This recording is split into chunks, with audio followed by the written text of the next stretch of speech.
Bonjour les belles merveilles, comment allez-vous aujourd'hui? J'espère que vous vous portez bien.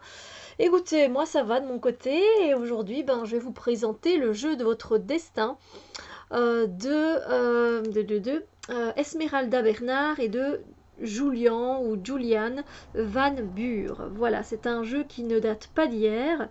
C'est un jeu qui date, hein, il est sorti il y a pas mal de temps. Je ne sais plus quand il a été édité, mais ça fait un bout de temps que je l'ai. Et je vais vous dire un peu ce qui est décrit ici derrière, comme ça vous donnera peut-être une idée, une envie, que sais-je. Euh, alors, le jeu de votre destin est un jeu divinatoire original. Il vous permet à travers ces 54 cartes de découvrir tous les aspects de la vie.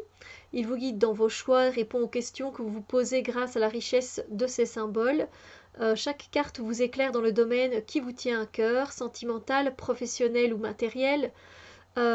Le jeu de votre destin offre des réponses claires et précises sur votre personnalité, le passé, le présent et le futur. C'est aussi un fascinant voyage sur la voie de la découverte intérieure par les messages spirituels et les processus de réflexion qu'induit chaque carte. Le livre joint détaille les 54 cartes, il vous explique simplement l'approche symbolique et vous permet de maîtriser les différentes méthodes de tirage traditionnelles. Donc voilà. C'est un jeu pour les débutants, je dirais plutôt, mais pas que, évidemment, parce que voilà, moi j'aime bien l'utiliser en tirant une carte comme ça de temps en temps. Et j'aime bien utiliser aussi le tirage parce que vous allez voir que les cartes sont faites euh, d'une certaine façon. Et du coup, quand on n'utilise que ce jeu-là, on peut faire des tirages particuliers avec seulement ce jeu-là et seulement avec ces cartes-là. Donc c'est un beau boîtier, voilà, qui s'ouvre de cette façon-là. Donc vous avez le livre et vous avez les cartes. Voilà, voilà. Alors, le livre est très bien fait. Je dois avouer que le livre est très bien fait. Euh, alors je dis que c'est plus pour les débutants. Pourquoi? Parce que les 54 cartes sont très claires. Elles sont assez faciles en fait à comprendre. Et puis on a un aspect négatif et un aspect positif sur chaque carte. Donc le livret, euh, eh bien le livret, on a un mot sur l'auteur du jeu et sur l'artiste. Ensuite, on a genre de petite intro sur les 54 cartes. Non, l'intro est plutôt ici, avec le jeu, on nous parle de l'intuition, du symbolisme, pourquoi consulte-t-on un jeu divinatoire. Donc voilà, c'est assez sympa à lire. Ensuite, tirage de sagesse et de développement personnel, l'oracle nous guide. Donc voilà, l'art d'interpréter les cartes, utiliser le jeu de votre destin est un véritable parcours initiatique. Quelques conseils avant de démarrer. Il est bien fait, hein, le livre est bien fait. Aspect controversé des arts divinatoires, voilà, il dit un petit peu ce qu'il en pense. Elle dit, pardon. Le jeu divinatoire prédit-il l'avenir? Le destin est-il tracé? Les cartes peuvent-elles se tromper? Donc ça, c'est vraiment, vous voyez, c'est vraiment des questions généralement que les débutants se posent. Et c'est pour ça que je trouve qu'il est bien fait. Comment choisir son tarot ou son jeu divinatoire? Prenez soin de votre jeu, familiarisez-vous avec les cartes, rituels et dispositions de la scène. Donc vous voyez, c'est vraiment facile d'accès pour les débutants. Coupez, battez, choisissez les cartes. Il y a quand même voilà, pas mal d'explications, donc interprétation pour les autres, un premier exercice intuitif. Et voilà, alors oui, j'avais mis, après on a entraînez-vous, observez une carte. Et ce que j'avais mis ici en fluo à l'époque, c'était Contrairement au tarot classique où le fait de sortir la carte droite ou renversée a une signification différente, dans ce jeu-ci cela n'a pas d'importance, seuls les petits sujets placés à gauche et à droite donneront le ton et la précision de la réponse. L'illustration centrale donne la tendance générale, ensuite les petits sujets intérieurs ou extérieurs selon la position de la carte préciseront la tonalité. Je vais vous montrer quand même une carte pour que vous ayez donc une idée. Donc ça c'est la carte du travail et vous voyez on a l'illustration générale et on a aussi deux petites illustrations en bas. Voilà, donc c'est vrai que ça va donner le ton. Alors c'est bien parce qu'elle fait un petit récapitulatif ici des couleurs et puis aussi des correspondances astrologiques des cartes avec les 12 planètes et les 12 signes. Donc ça je trouvais sympa, je me souviens. Les méthodes de tirage, la carte du jour et ensuite la lecture qui se fait de gauche à droite. Et ça, c'est un tirage qu'on peut faire qu'avec ce jeu-là. Parce qu'on utilise en fait justement voilà, les petites illustrations intérieures ou extérieures. Voilà. Et c'est ça qui est assez sympa. Donc on fait un voilà, positif. Donc je vais essayer de vous montrer, mais du coup j'espère que...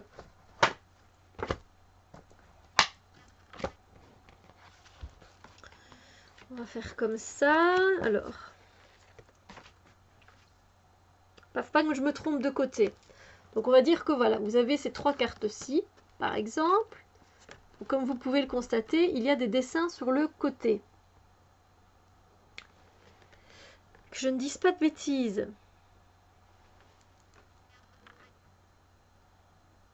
Donc là,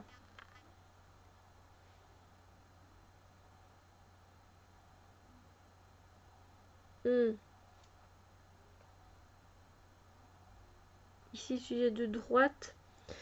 Ok. En fait, voilà, celui-ci c'est positif et le petit dessin là, ce sera négatif. Voilà. Je pense. Non, pour vous c'est l'inverse en fait. C'est pas évident hein, de montrer comme ça. Oui, parce que vous lisez dans le sens contraire. En tout cas, vous devez tenir compte en fait de la petite illustration ici. Je vais y arriver. Et ensuite tenir compte de la petite illustration ici.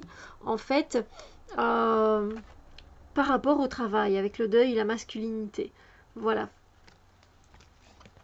Vous avez compris? Mais c'est très bien expliqué dans le livre, mais c'est parce que si j'avais une table, ça aurait été plus facile à vous présenter. Mais voilà, quoi, c'est pas compliqué, hein, vous voyez, c'est très bien expliqué. En plus, il donne des exemples, donc voilà. Et si vous faites un tirage avec plusieurs cartes, c'est pareil, vous devez toujours regarder juste là. C'est ça qui compte, donc et vous avez en grand l'illustration qui représente. Donc pour débuter, ben, je trouve ça super. Il y a aussi un tirage du oui ou non, avec les cartes qui sont plus neutres et plus positives ou négatives. Donc ça c'est intéressant aussi. On a la roue astrologique aussi, qui est sympa, parce qu'évidemment, ben, ça c'est par rapport aux 12 maisons des signes. Donc voilà. Ça c'était sympa aussi, mais bon, il y a aussi le tirage de l'anniversaire, la grande roue. Alors, la grande roue, ça fait beaucoup de cartes, hein, voilà. Voilà, il y a pas mal de tirages, il y a une petite conclusion. Et puis, il y a la liste des cartes. Donc voilà, il y a 52 cartes, plus le consultant, la consultante, l'homme, la femme, en fait. Voilà, puis on a directement la découverte des 54 cartes. Et là, donc, ça va être très bien fait parce que on a ceci. Voilà, c'est à chaque fois sur 2 pages. Donc, décidément, je suis retombée sur la carte du deuil, vous voyez. Voilà, qui est représentée ici. Et donc, on a ici la carte en noir et blanc. On a une phrase de sagesse, les mots-clés, la tendance. Donc, la carte est plutôt négative et ça va de soi. Même si après, c'est pour du positif. On a une description de l'image, on a l'interprétation générale, et puis ça va nous parler, si vous avez tiré cette carte mais que vous voulez savoir quelque chose, dans le domaine affectif, vous avez votre réponse ici. Ensuite, dans le domaine professionnel et dans le domaine financier. Donc voilà, et c'est comme ça pour chaque carte. Donc voilà, la sagesse, vous voyez, c'est plutôt une carte à tendance positive. Il y a la phrase de sagesse, les mots-clés, l'image, l'interprétation générale et les domaines. Et puis aussi, voilà, vous avez aussi, comme vous pouvez le voir ici, le grand sujet, le sujet de droite et le sujet de gauche. Donc ça peut vous aider aussi, évidemment. Ça dépend ce que vous avez. Voilà, je pense que voilà, la table des matières se trouve à la fin. C'est vrai que d'habitude, elle se trouve au début maintenant. Et donc voilà, c'est aux éditions, que je dise pas de bêtises. Ah zut, je viens un peu d'abîmer la boîte. Aux éditions Grancher. Voilà, voilà, Grancher, Grancher. Focus, pas focus, je sais pas. Bon, je vais vous montrer les cartes. Au début, c'est vrai que je vous dis, c'est sympa. Après, même encore après, ça reste sympa. Donc, c'est quand même des cartes oracle d'une bonne taille. On sait quand même les prendre en main et elles sont plus grandes qu'une taille de standard. Donc, elles ont peut-être la même hauteur d'une taille de tarot, mais au niveau de la largeur, c'est beaucoup plus large et le dos, il est juste magnifique.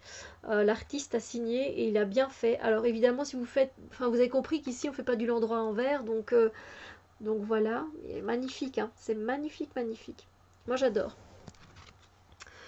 Donc ensuite voilà, donc si vous voulez faire pause, n'hésitez pas pour regarder eh bien, les photos de gauche et de droite ou la petite phrase de sagesse.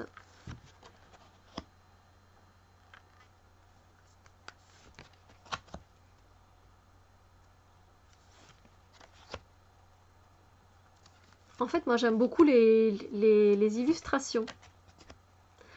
Et j'aime beaucoup parce qu'il y a de tout dans ce jeu. C'est assez complet. Voilà, on parle de fatigue, on parle de karma, on parle de masculinité, on parle voilà, de justice. Il y a des thèmes qui sont repris dans du tarot aussi.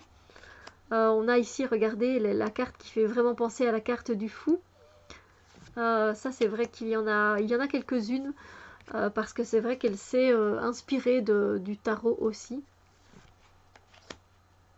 Là, c'est inspiré plutôt du Lenormand.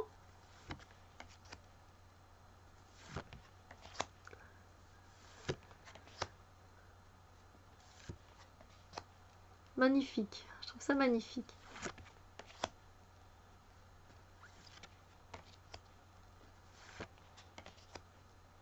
Il y a aussi, voilà, les nouvelles, le Normand. Là, ça fait penser aux trois de coupe, par exemple.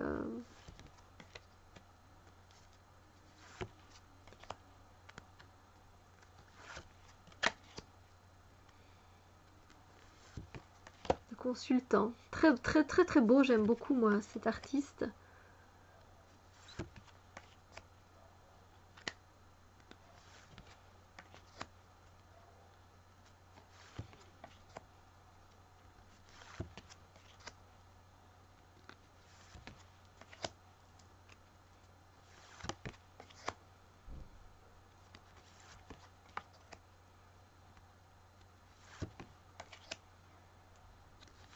Dites-moi ce que vous pensez. Donc là, c'est clairement la carte du diable. Dites-moi ce que vous pensez de ce jeu. Si c'est un jeu qui vous avez déjà tenté ou pas. Ou voilà. Là, les souris, hein, ça fait quand même penser à le Normand avec le vol, la perte.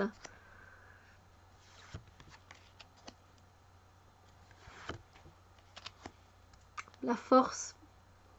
Le tarot, n'est-ce pas? Donc voilà, il y a vraiment, elle s'est vraiment inspirée de les voyages, ben oui, le Normand. Le fardeau, on a le 10 de bâton ici.